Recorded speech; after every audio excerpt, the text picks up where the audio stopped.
Hello folks, Everchanger here, and welcome to episode 90 of Pokemon Blaze Black 2. Last time, we had quite the discovery on our hands while searching for Pokemon. If anyone missed that, be sure to go check it out, it was pretty insane. And this time, we are going to be capturing even more Pokemon. I have 13 on our list, if I have counted correctly. And I'm going to be purchasing all of our Pokeballs here. And I think we should jump right on into it. I'm going to be heading over to the village bridge to catch Pokemon. Over here on the western side of the bridge we have grass. What else would you expect to see in a Pokemon game? There are two Pokemon I want to catch in this grass, one via just normal encounters and one via shaking spots. Hopefully it won't take us too terribly long. Let's get right on into it. Here we go, here we have B-Barrel, probably the trademark HM slave. If I remember correctly, this thing can learn like 5 or 6 HMs. And that's pretty much all anyone ever uses it for. But that aside, let's catch it.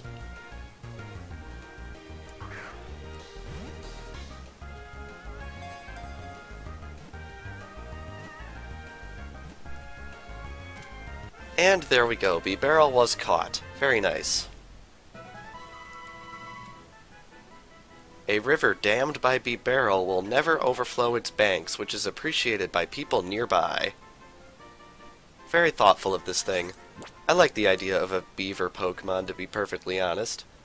Anyway, now that we've got that, we have one more shaking grass encounter to find. However, since I am over here by the water, it's entirely possible we may run into a dark spot Pokemon, which I'm also looking for.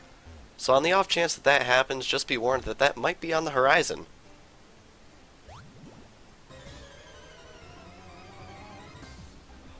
Wow, that is luck. Very first water dark spot to show up. And here we have Lapras, a 5% encounter rate. Lapras is probably the go-to surfing Pokemon, especially in Pokemon X and Y. Let's catch it.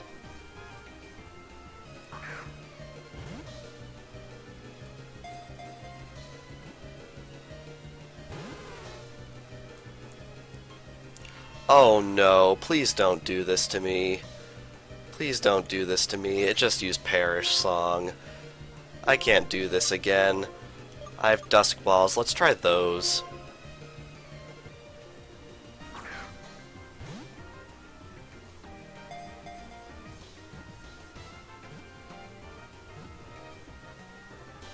Oh man, are you kidding me? Oh, this game sucks sometimes. I mean, if we're gonna be perfectly honest, it's gonna be ages before I find another one of these. Oh, why does Perish Song have to exist? Ugh.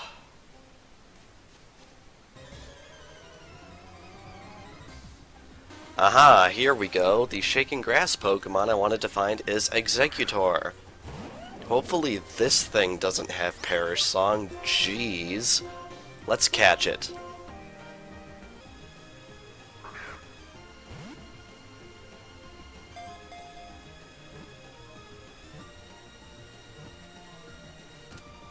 And there we go. Exeggutor was caught. That was relatively painless. Hopefully the next time we run into Lapras, it will also be relatively painless. It is called the Walking Jungle. If a head grows too big, it falls off and becomes an Exeggcute. Once again, a mechanic never seen in the actual game. Alrighty. Now that we've gotten Exeggutor, I think it's time we moved on to the water. And one Pokemon we can catch is actually just by casting our fishing rod in the water, so let's do it.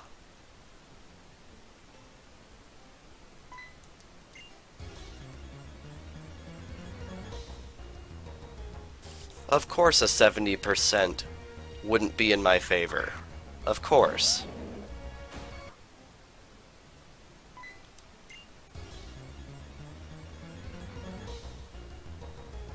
There we go. The Pokemon I wanted to catch is Carvanha. which is one of the more memorable Hoenn Pokemon, I think, mostly because Team Aqua always used it, and it always has rough skin.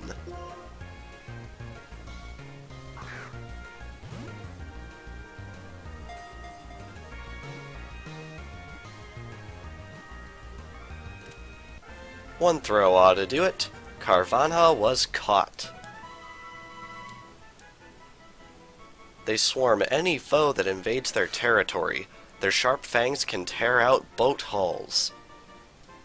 Yeesh.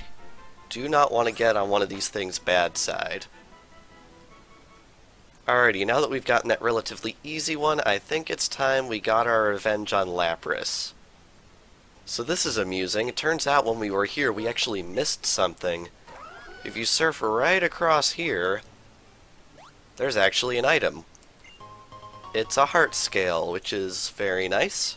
And there's also this NPC, who's a trainer that I missed apparently. Okay, I guess we're doing something a little extra in this episode. Whoops. Alrighty, we're fighting this fisherman right here. Not what I was intending to do this episode, but we've got a trainer that I just accidentally missed. So that's interesting. Got a Totodile right here. Might as well smack it with a crunch. And down it goes. Now, what else is this guy gonna bring out? Garchomp gets level 62, which is very nice.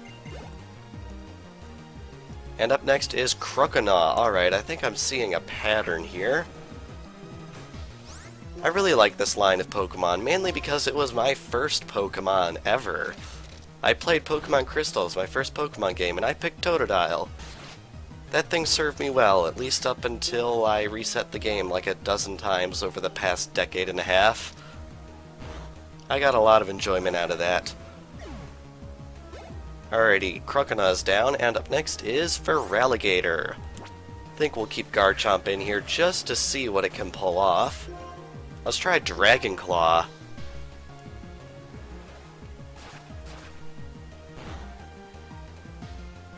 And there we go, critical hit, one-shot Feraligatr, very nice. And that concludes that random trainer battle that I completely missed the first time through this area, so that's awkward.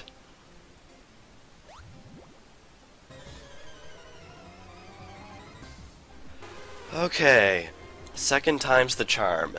And yes, these things can spawn under the bridge. No idea whose idea that was. Alright, I'm gonna try our one quick ball. Let's cross our fingers.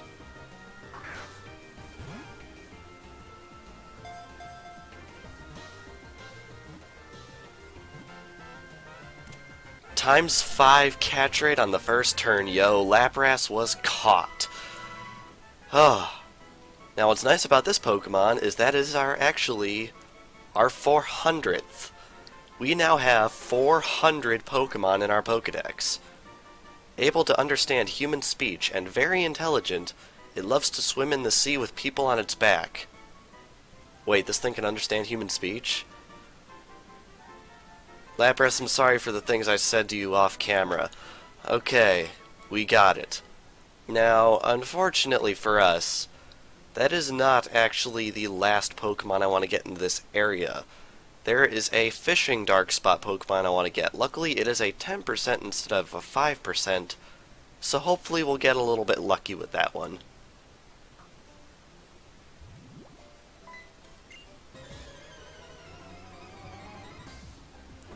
And quite quickly, actually, here we have Sharpedo. This is the evolved form of Carvanha and is really much more of the same. One odd thing I don't get about Sharpedo is that its Mega Evolution in its official Tsukimori artwork has these spikes on its snout, but its 3D model lacks them entirely. Very odd discrepancy there, really not sure what's up with that. But anyway, now that we've got that one little nitpick I have with this thing out of the way, let's catch it.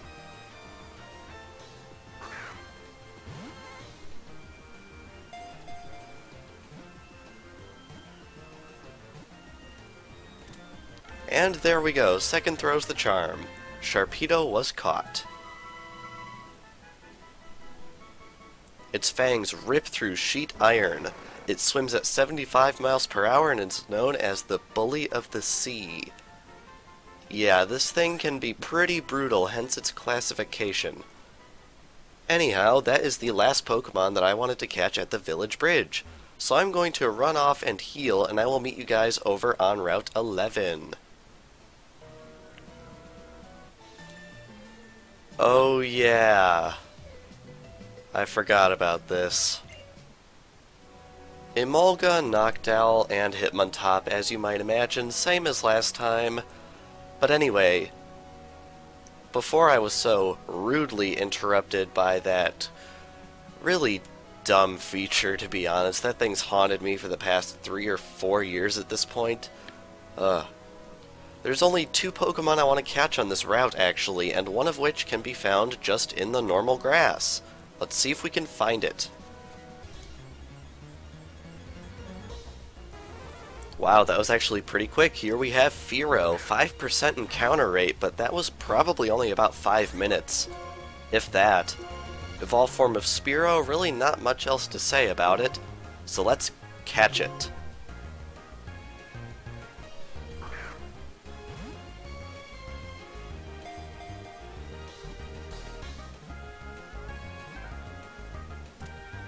And there we go, Fearow was caught. I'm 99 to 100% certain we already have Spearow, which means we just completed yet another line. It has the stamina to fly all day on its broad wings. It fights by using its sharp beak. Very good. Fun fact, you know that Spearow that Ash encountered in the first episode of the anime and then encountered again as a Fearow in Palette Party Panic? In the manga adaptation, he actually captured that Fearow. You have to wonder how the anime would have turned out if they had followed that same route. Anyway, there's one more Pokemon I want to get on this route, and I'm a little nervous on how I'm going to get a hold of it because it is actually a fishing dark spot Pokemon. So I think I can just sneak around here and zigzag right here, and we shouldn't have any issues with shaking grass popping up. So let's see if we can grab it.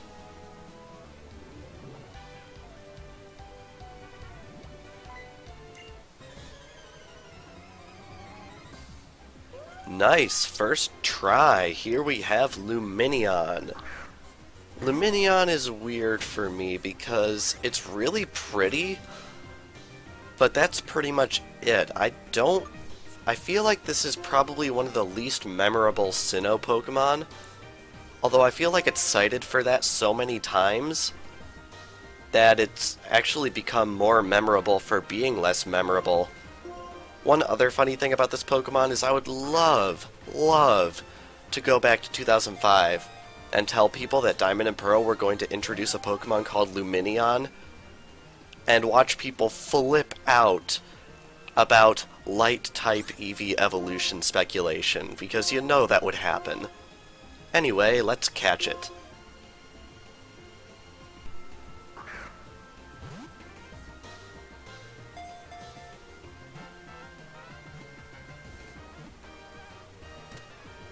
And there we go, Lumineon was caught. Very nice. It crawls along the seafloor using its long front fins like legs. It competes for food with Lantern. I really like it when Pokédex entries for one Pokemon reference another Pokemon. It makes the world feel a bit more interconnected. But anyway, now that we've got that out of the way, we are going to be heading over to Route 9 for the last stop on our mass catching adventure. Worth noting, the Opelucid City Pokemon Center sells Quick Balls, so I'm gonna buy 50 of these, just in case we have another Lapras incident.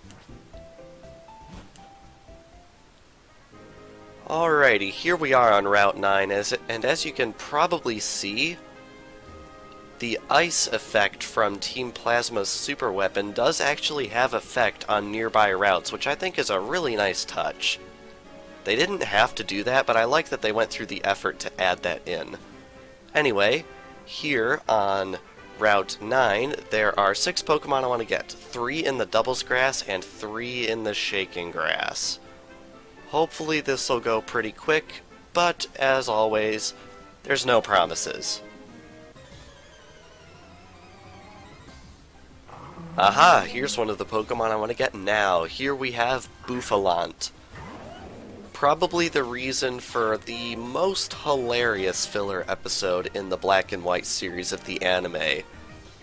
There was this one episode where all of Ash's friends had to cross through this forest that was pretty much run by Bouffalant. And you know how they had to do it? They all literally had to wear afro wigs to get by unnoticed. And yes, it is as absolutely righteously hilarious as it sounds. Trust me on that. Anyway, we're going to bring down this Mightyena post-haste. And then we are completely clear to catch Bouffalant. Unfortunately, Quick Balls do not apply here because we have to take up a turn to knock out that Mightyena. Which means it is Dusk Balls for us.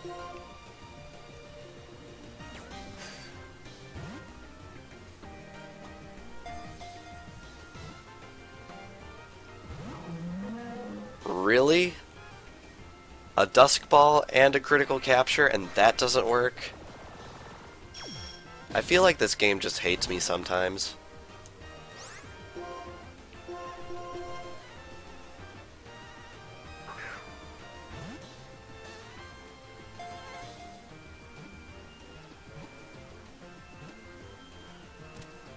There we go, Bouffalant was caught.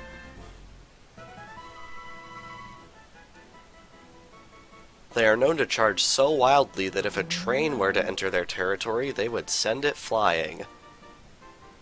Something tells me we're not gonna go into the gruesome details of that. Alrighty, 1 down, 5 to go. And here's another Pokemon I want to get. Here we have Bisharp. And no, I don't think it's Bisharp, especially since its pre-evolved form is Pawniard. So I think they're definitely going for some sort of chess pun here. Although I have no clue why, because this doesn't strike me as a quote-unquote chess Pokemon whatsoever. So I really don't know what the inspiration behind this thing was. In fact, if anything, this thing reminds me of a Power Ranger. Which I guess lends credence to the concept of Game Freak running out of ideas. But I digress. We've knocked out the other Pokemon. We are good to go for catching this Bisharp, so let's do it.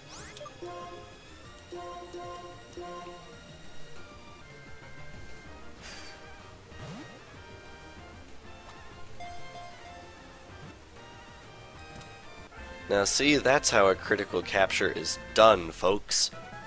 Bisharp was caught. This pitiless Pokemon commands a group of Pawniard to hound prey into immobility. It then moves in to finish the prey off.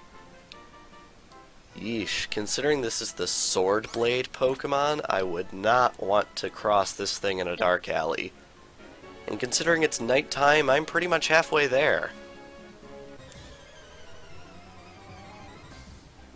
Last up on our Doubles Grass checklist, we have Swalot right here.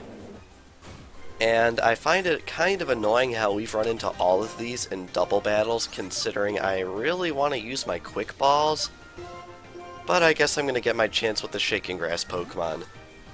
Anyway, down to Swalot. Swalot is a bulky poison type, which is a little interesting. I feel like the most memorable part of Swalot, though, is the fact that it had its own minigame in that Wi-Fi room.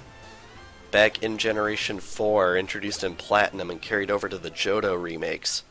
Mandibuzz gets level 62, which is pretty neat. Basically, the minigame was throw these candies into this robotic Swalot's mouth and you could get points. Unfortunately, I'm pretty sure it's impossible to play this minigame now ever since Wi-Fi got shut down. But oh well.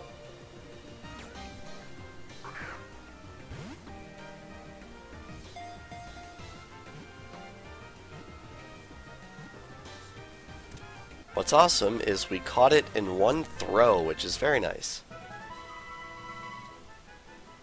It swallows anything whole. It sweats toxic fluids from its follicles to douse foes. Okay, now that's just disgusting. Alrighty. Now normally we'd have 4 Shaking Grass Pokemon to catch in this area, but considering we got super lucky on our first visit, we only have 3. Hopefully they don't take too long. Let's look for them.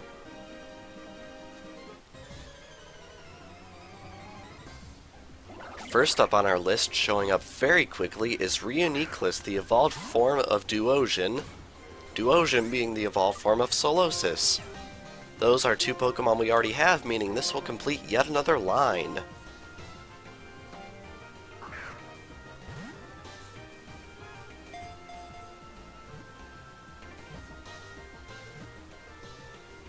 Once again, the Quick Ball pulls through and we catch it in one shot. Very nice.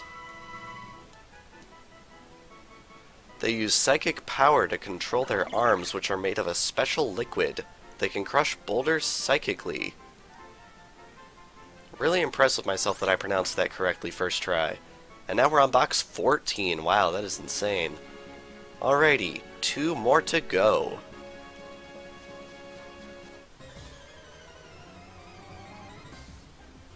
And immediately afterwards, we have Gothitelle showing up. Man, the game is being real nice to us.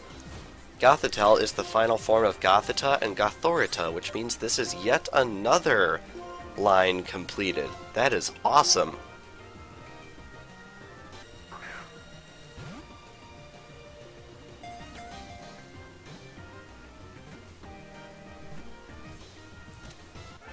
Our luck couldn't last us forever, so we had to resort to the Dusk Balls, but that's not too bad because we caught it. It can see the future from the movement of the stars. When it learns its trainer's lifespan, it cries in sadness. That has got to be one of the darkest Pokédex entries out there, not because it's gruesome, but just because it's dark. Eee. Anyway, 1 more to go, let's get it. Oh wow, there's a hidden grotto right here. I don't think I ever pointed this out when we came here the first time. Inside there is gooey mulch. Neat.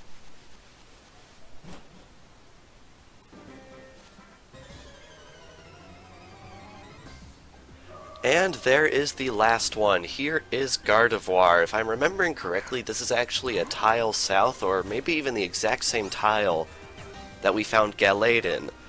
Gardevoir is the alternate evolution of Kirlia to Gallade. While Gallade is more physically oriented, Gardevoir is more specially oriented. And no, I did not spend 10 hours looking for this thing. I actually went to bed and came back in the morning. So let's quick ball this thing.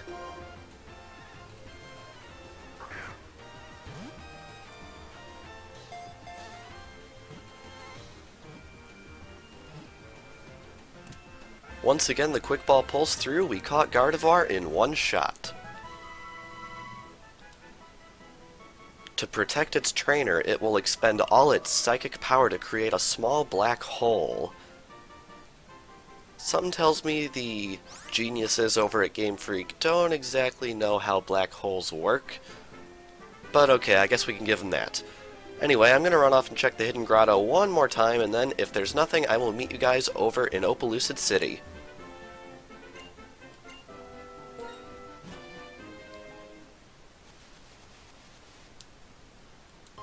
And there was actually stable mulch inside.